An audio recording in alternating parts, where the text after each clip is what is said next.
Hi, if you're someone that feels a lot and overthinks a lot and struggles with all the feelings and thoughts in your day-to-day, I get it. I've been there and I am there. I am a deep feeler, HSP, and I have OCD as well, so I get it.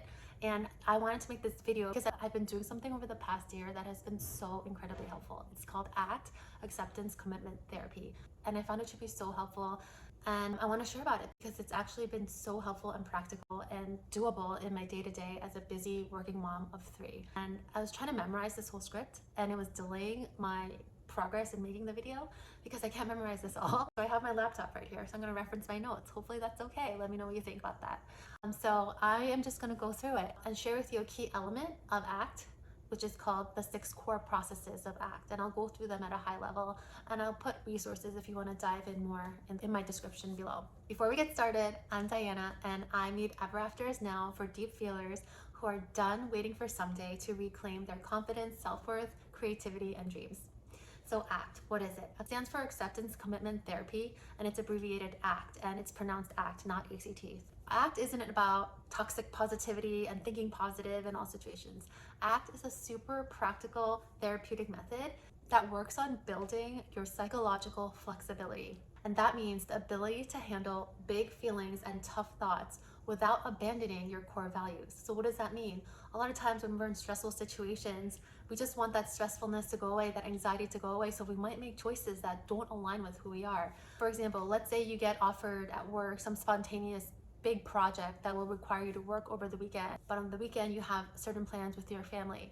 In that moment, because you feel anxious and excited, you don't know what to do, you might just say yes to the project. But if a core value of yours, like it is for me, is family and balance and connection, and you're grounded into your values, you will be able to say no to that project, which will feel anxiety producing because it's hard to say no at work, right? But if you make an intentional decision based on your values, you'll be so proud of yourself. Your confidence will go up, your self-worth will go up, and it'll be so much better for you than saying yes to that project. I think over time, those decisions really snowball and your confidence will go up, and you'll show up more confidently at work than you would have if you accepted that project. That's what ACT is all about, developing psychological flexibility so that you can stick to your values even in difficult moments. So there are 6 core processes in ACT. I'm going to go through them at a high level with some simple definitions and metaphors to share with y'all, and hopefully you find it helpful. So first is values. If you've been following me at all on Instagram or here, values are something I talk about a lot because understanding my core values has helped me really move past some of my debilitating OCD and overthinking and people pleasing, because now I'm so much more clear about what matters to me. So I don't need to look for external validation or people pleasing to make decisions. And every time I make a decision based on my values, my confidence and self-worth just keeps growing and growing and growing. It's actually super exciting and thrilling. So values defined by ACT are qualities that matter most to you. It's a direction you want your life to move. They are not a checklist. They're not goals. They are your inner compass, and they reflect and represent how you want your life to look and feel. It's like choosing north on a compass. If you've ever used a compass, you'll notice that you may never actually arrive at north, but you know you're traveling in the right direction. That's how we could think about values. We may never achieve this ideal level of connection that we really want. If we move towards connection in all the decisions that we make, we are moving our life in the direction that we want it to be. Even when life feels messy, if you're moving towards them, you're always feeling more like yourself. So if you need help figuring out your values, which I really did, I'll put some resources below, including my custom GPT that I built, the Ever After AI. So check that out in my description. The process is called committed action.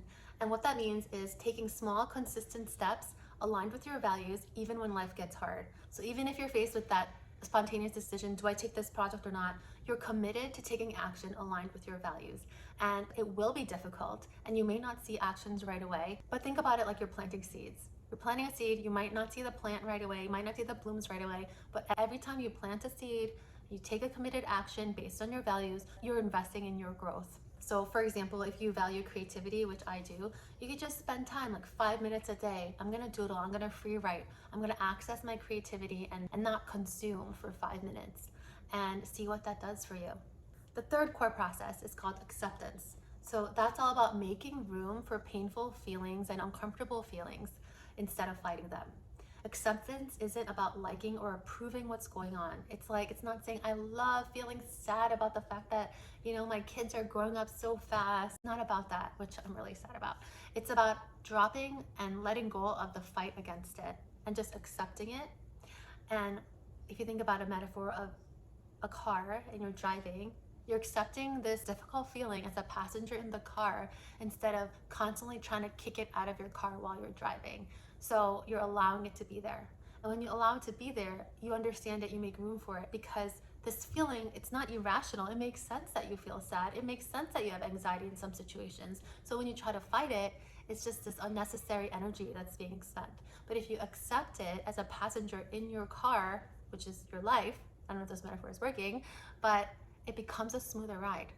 And you get used to each other and you're like, okay, you're there, I'm here, I get it, I get why you're here. But we're gonna go and you're not driving, you're just gonna be in the car. So that's what acceptance is. The fourth core process is called cognitive diffusion. And what that means is it's similar to acceptance, where you're accepting the difficult feelings that come along with certain situations or events in your life. But cognitive diffusion is about thoughts specifically, and seeing thoughts for what they actually are, which is not truth or reality. They're actually words and stories that you are telling yourself. They are not absolute truths. Instead of thinking, for example, if you forgot to pack your daughter their snack one day, which I've done several times. Instead of saying, oh, I'm such a failure, I suck at being a mom, you say, I'm having a thought that I'm a failure. I'm having a thought that I'm sucking at being a mom. And so you're diffusing that thought from truth. And it is a subtle shift, but if you do that more and more, it starts to become natural. So no longer are you ever going to be telling yourself, I'm a failure.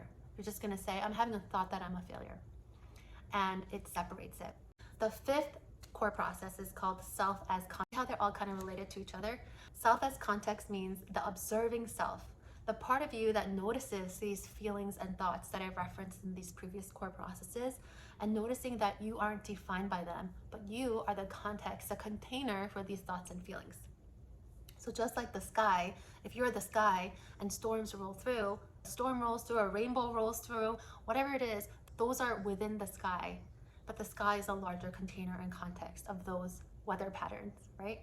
So the idea is that no matter how intense the storm, there's always a part of you that can notice the storm is happening, and rather than being swallowed by the storm, you realize you are bigger than the storm.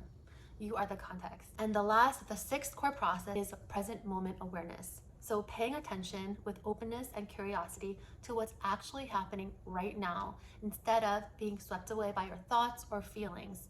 And that's gonna all be more possible because of the cognitive diffusion and acceptance that we mentioned earlier, right? Present moment awareness is probably the most straightforward of all these. It's about being mindful of what's actually happening. An exercise that I learned from ACT on how to reground in your present moment is you stop what you're doing, you pause, and you name 5 things that you can currently see. Then you name 4 things that you can hear, 3 things that you can smell, 2 things that you can touch, and 1 thing that you can taste. And that exercise brings you into the current moment, which is all about what you're actually sensing around you. Because only the things that you're actually sensing around you are real. Everything else is a thought or feeling. And all those things are valid, but those are things for you as the context, you as the sky, to discern and react and respond to, not for them to take over and run the show. And I think that's what happens with a lot of overthinkers and deep feelers, myself very guilty, especially if you have OCD or some other neurodiversity, which makes it even harder. But once you realize that your thoughts are not reality, they're not truth, they're not the driver you are, it's so, so powerful. And knowing your values, having something else to latch onto instead of your thoughts or feelings, is the other practical superpower you're gonna get when you get more versed in ACT. So to wrap it up, these are the 6 core processes of ACT: values, committed action, diffusion, self as context, and present moment awareness. They're not steps to follow in order, although I do like to think about it as values, committed action, and acceptance. I do like to kind of have those 3 paired together. I think it makes more sense like that, but that's just me. There's no real official order. And together, they will help you stop overthinking, stop people pleasing, stop self-abandoning, and build lasting self-worth, and finally show up with confidence, which is something that I have struggled with my whole life because it always felt so elusive. Like, fake it till you make it, you know, wear your high heels and whatever it is. No. It's not about how other people see you, it's about how you feel inside. And how you feel inside cannot be based on other people's opinions. It must be based on something internal, your core values. As I said earlier, I'll put resources about ACT in the description below. I'll also put free resources that I put together on how to clarify your values, including the custom GPT I made. Hopefully this resonated, you found it helpful. I'm Diana, and I made Ever Actors Now for deep feelers who are done waiting for someday to reclaim their self-worth, confidence, creativity, and dreams. Let me know what you think about this video. Subscribe if you want to journey together as we heal out loud.